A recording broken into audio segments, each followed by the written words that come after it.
What's up, you guys? My name is Hutch, and I make videos and put them on the internet. This weekend's been a little nuts for me. It's been, I've sort of done a lot of restructuring with how I program and run this channel, and sort of just how I approach it in general. And and what's fun is that, or what's awesome is that I'm having a lot more fun with it now. So, Sean0728, this channel is pretty much strictly gaming, with the exception of this series and then maybe movie talks.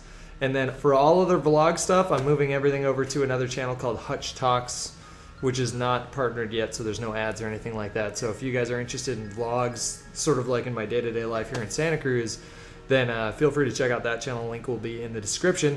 Today's video is a So Your video. I didn't get to it this weekend because I was just really fucking busy. So let's just jump into it right now. So Alex says, so you're constantly jealous in a relationship and you have not found a way to solve it. I would say that jealousy is the #1 killer of any relationship that I've seen on some level. Jealousy can come from a lot of different places, but it is one of the easiest emotions to get over. Hopefully you'll be with someone that can recognize the trappings of jealousy and will sort of help you not feel those feelings if you don't have to.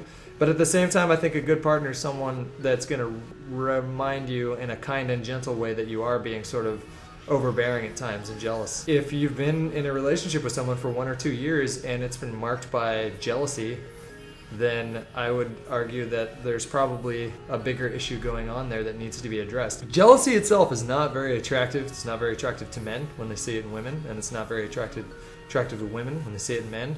I don't know about men with men because I'm just not plugged into that community, or women with women.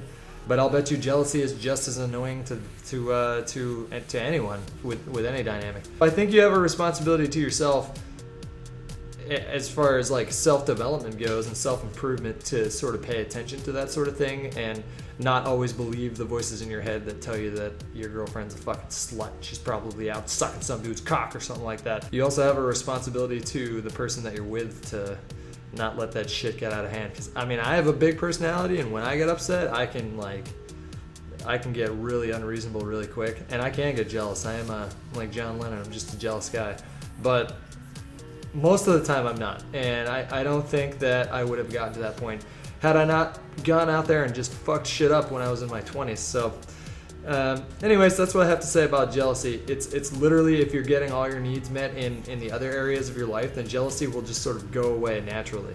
And I think it's sort of there to indicate to you that there's something in the relationship that you need to work on. The Mutilator Machine says, so you're having problems controlling your anger. I sort of picked the theme this week. It was jealousy, anger, and then forgot the third one. I'll get to that in a minute. But all of them sort of had to do with relationships, and I just got married about 4 or 5 months ago now. And one of the things that I've learned with like any relationship, and not just marriage, is that how you fight is just as important as how you just sort of get along and communicate. I want to talk today about anger, specifically around relationships, because nothing brings out the hate in us, or not hate, rage, anger in us more than someone who loves us and we love them, and then they pick at a spot that's sort of sore, and that is just awful.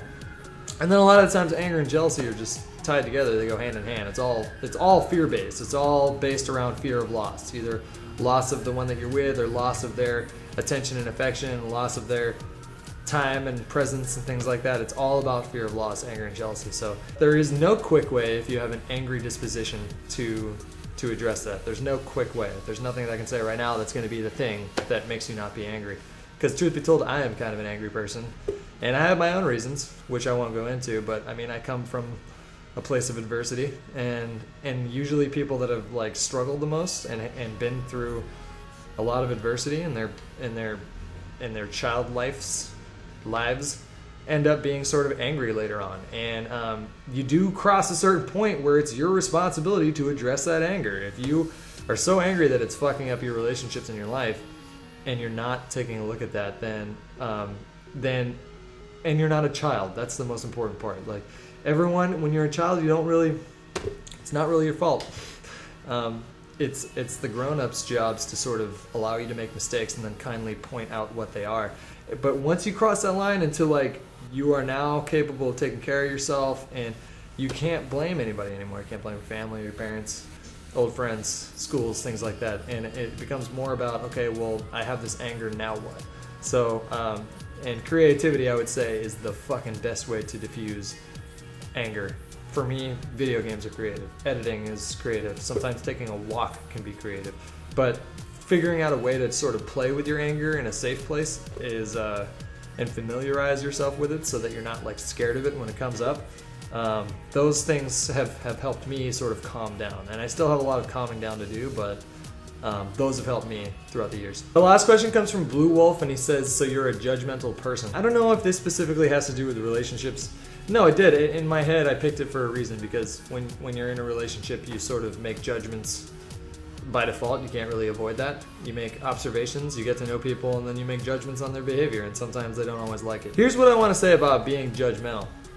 You can make a judgment about someone's behavior. You can make a judgment about someone's patterns of behavior. You can reasonably predict that people will generally repeat themselves when it comes to behavior. Humans are really funny in that we're creatures of habit and we crave routine and ritual. As far as like being judgmental goes, I have met so many people at this point in my life that have done and said just the most fucked up shit, and then have like come back to me later on and apologized, or even if it had nothing to do with me, I find out certain things about my friends that maybe in the past they were this way or that way. But I mean, I've heard just hundreds of stories of just personal shame and then personal triumph, people overcoming certain things that really get them down in life. I know hundreds of people, hundreds and hundreds by name,